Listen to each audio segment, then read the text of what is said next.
These are the 5 Smiling Friends ranked, starting at number 5 with Glep. It's not that he's done anything wrong, but there's not much to work with when he's the least focused on character of the core cast. What's the green thing do? Well, Actually, I don't know. That's a good question. The most attention he's received yet was in the Mr. Frog episode. In it, the highly praised Mr. Frog show was in jeopardy when the lead actor got fired for putting people in his mouth. So, Glep got the gig as the new Mr. Frog. It was exciting at first, but the man in charge didn't seem to be the greatest. This new episode without Mr. Frog's involvement is projected to get 200 million viewers.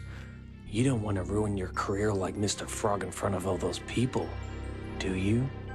Luckily, the real Mr. Frog ate the guy, got his show back, and became one of the richest people on the planet. In season 2, Glep ended up voting for the maniac. Sorry for getting political. But with Glep, he's known for sitting on his little beanbag chair, watching the most random slop possible on his tablet, and speaking actual gibberish.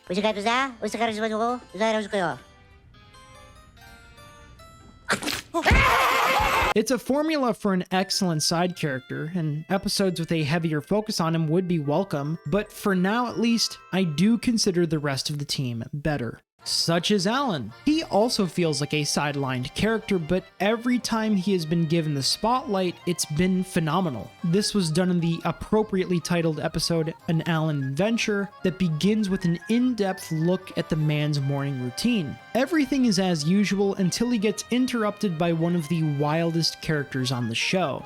I was just wondering if you wanted to hang out with me and smoke weed and fill our bellies with diet soda and play Burnout Revenge for the PS2. Alan, to his detriment, doesn't take the offer from his landlord and instead goes to work where he's given the greatest possible task: to get some paper clips. He's told that if he does this, he'll get a surprise. So he begins his big adventure at an office supply store that houses an irritated employee, but zero paper clips. Thanks, man. Thanks for getting me in trouble, two-armed piece Sure of shit. thing. Hey, goodbye, Spider. Goodbye. Goodbye. Bye. Bye-bye. Keep Bye-bye. stacking. Keep stacking. Bye-bye. Bye-bye. I will. Bye-bye. Goodbye. Get out of here, man.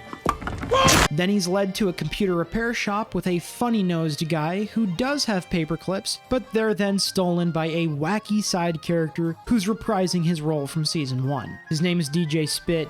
He's a pretty interesting dude. It's getting pretty ridiculous at this point, and it's clearly not slowing down as his paper clips then get stolen by a Sasquatch, which then gets taken by some pirates, and continues with them in the mouth of a giant sea monster. Once out of there, he opens the box, only to find no paper clips, but a note instead. He goes to the location described, which oddly enough is the same apartment complex as his, and it's revealed that the goofy landlord at the beginning was behind the whole thing, and for a sinister purpose. I was just wondering if you wanted to hang out with me and smoke weed and fill our bellies with diet soda and play Burnout Revenge for the PS2. It's a simple request, but the stakes got raised. Alan plays along, defeats his landlord, and returns to work to claim his prize. Open your hands up, son. That's a little version of me, Alan. I want you to have it. I don't really want this. While it wasn't the most satisfying conclusion for Alan, his dedication to the Smiling Friends is worthy of recognition. And thankfully it is getting the praise it deserves, as the episode was celebrated at the Annecy Animation Film Festival. The pilot was another episode that showcased Alan's iconic nature. It began with him looking for his piece of cheese, and it escalated into him finding a guy in the walls and the building being infested with bliblies.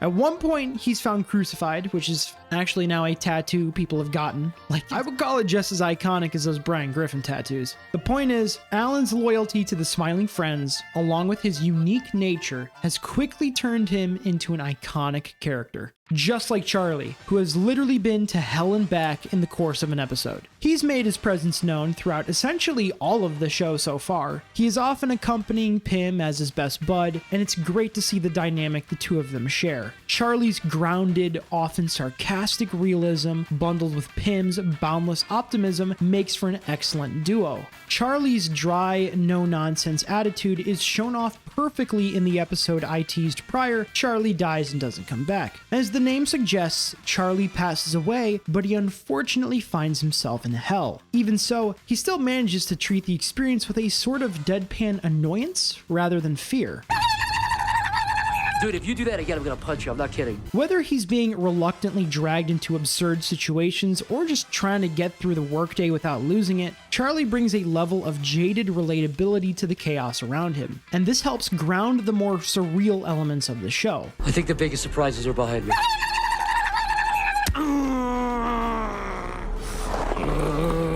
Dude, I warned you. I said I was gonna do that if you did that again.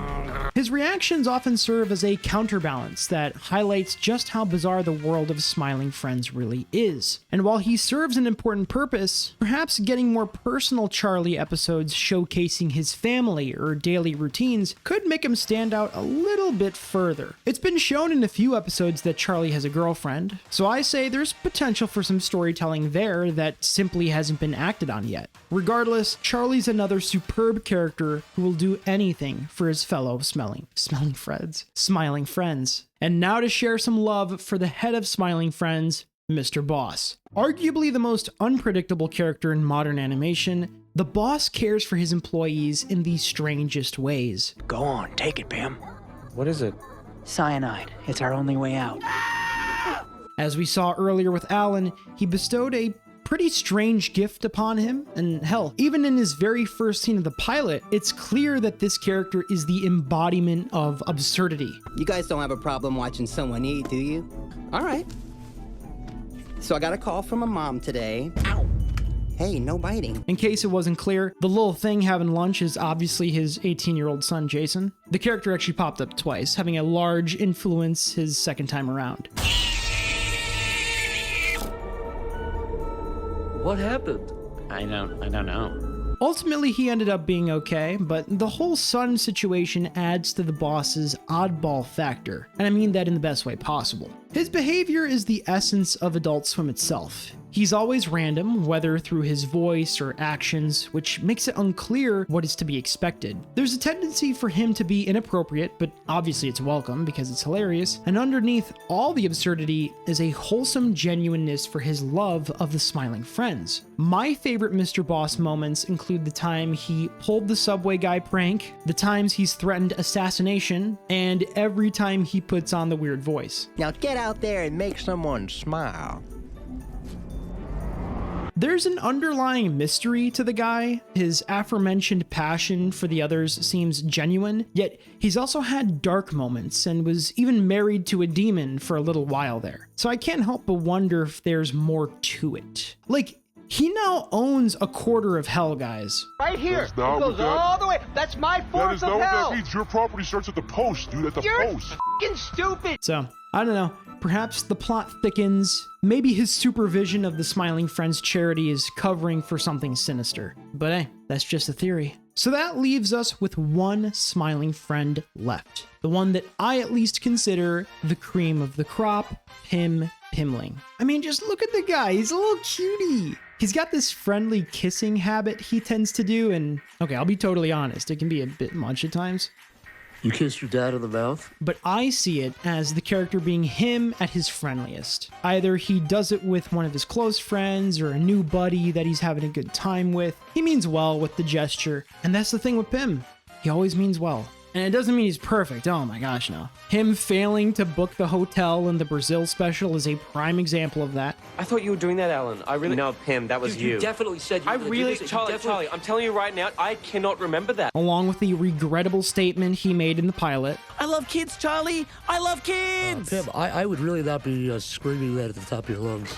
It's also clear that he can get mad sometimes. It is possible for negativity to get to him, and perhaps that's part of what makes the character so good. He's human. He has this beautiful optimism for sure, but it's not like his own life is sunshine and rainbows. I think it's safe to conclude that his home life growing up wasn't the smoothest, but he clearly hasn't allowed that chaos to dictate his life. And not only that, but he's a genuine friend to all. He shows an enthusiastic optimism for making others smile and improving the lives of those around him. Pim embodies what the show is all about, that we may live in a world that feels wacky and on fire sometimes, but in order for us to get through the hardships of it all, we gotta trudge through it with good friends by our sides and positive thinking. That's what he represents, and that's why the world needs more people like Pim Pimling. There's a reason he made it onto my backpack, and there you have it. So the next time you come across frowning faces, greet them as a smiling friend. Should I say it? I'm gonna say it. Maybe the real treasure was the smiling friends we made along the way.